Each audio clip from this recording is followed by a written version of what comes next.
ന്യൂസിലേക്ക് സ്വാഗതം. വെജ് ഭക്ഷണത്തെ ഹിന്ദു എന്നും നോൺ വെജ് ഭക്ഷണത്തെ മുസ്ലിം എന്നും വേർതിരിച്ച് വിസ്താര എയർലൈൻ. ഭക്ഷണം ഒരു സംസ്കാരമാണ്.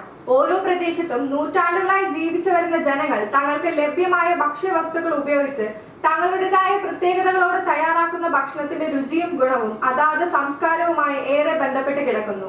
എന്നാൽ അതിന് മതത്തിന്റെ പരിവേഷം നൽകുന്നത് മറ്റ് ജീവി വർഗങ്ങളിൽ നിന്നും ഉയർന്ന ജീവിത മൂല്യം സൂക്ഷിക്കുന്നുവെന്ന് ധരിച്ചിരിക്കുന്ന മനുഷ്യന് ചേർന്നതല്ലെന്നാണ് സമൂഹ മാധ്യമ ഉപയോക്താക്കൾ പറയുന്നത്. ഇന്ത്യൻ എയർലൈനായ വിസ്താര എയർലൈൻ്റെ നടപടിയാണ് സമൂഹ മാധ്യമ ഉപയോക്താക്കളെ അസ്വസ്ഥരാക്കിയിരിക്കുന്നത്. പ്രമുഖ മാധ്യമ പ്രവർത്തകയായ ആരതി ടിക്കു സിംഗ് തന്റെ എക്സ് ഹാൻഡിലൂടെ പങ്കുവെച്ച ഒരു കുറിപ്പാണ് ഇപ്പോൾ സമൂഹ മാധ്യമങ്ങളിലെ പ്രധാന ചർച്ചാ വിഷയം. ആരതിയുടെ കുറിപ്പ് ഇതിനകം 12 ലക്ഷം പേരാണ് കണ്ടത്. അതേസമയം നിരവധി സമൂഹ മാധ്യമ ഉപയോക്താക്കൾ എയർലൈനുകൾ ഭക്ഷണ കോഡുകളായി ഇത്തരം ചില കോഡുകൾ സ്വീകരിക്കുന്നത് സാധാരണമാണെന്നായിരുന്നു കുറിച്ചത്. ഇതിന്റെ നിരവധി ഉദാഹരണങ്ങൾ ചിലർ പങ്കുവച്ചു.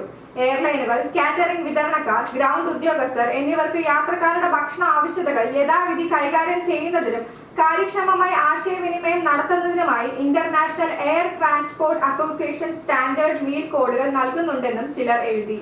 ഒരു ഹിന്ദു ഭക്ഷണം ഒരു വെജ് ഭക്ഷണമല്ല എന്നൊരു ഉപയോക്താവ് വിശദീകരിച്ചു. കാരണം അത് ഹലാൽ അല്ലാത്ത ഒരു നോൺ വെജിറ്റേറിയൻ ഭക്ഷണമായിരിക്കാം. ഈ പദങ്ങൾ സാധാരണയായി വ്യോമയാന ഭാഷയിൽ ഉപയോഗിക്കപ്പെടുന്നു.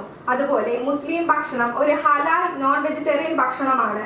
വെജിറ്റേറിയൻ ഭക്ഷണം പൂർണ്ണമായും സസ്യാഹാരമാണ്. അതേസമയം ഇത്തരം കാലഹരണപ്പെട്ടതും അമ്പരപ്പിക്കുന്നതുമായ ഭക്ഷണ കോഡുകൾ പുതുക്കാൻ IATA അല്ലെങ്കിൽ ഉത്തരവാദിത്തപ്പെട്ട മറ്റാരെങ്കിലുമോ തയ്യാറാകേണ്ടതുണ്ടെന്നും അദ്ദേഹം കൂട്ടിച്ചേർത്തു.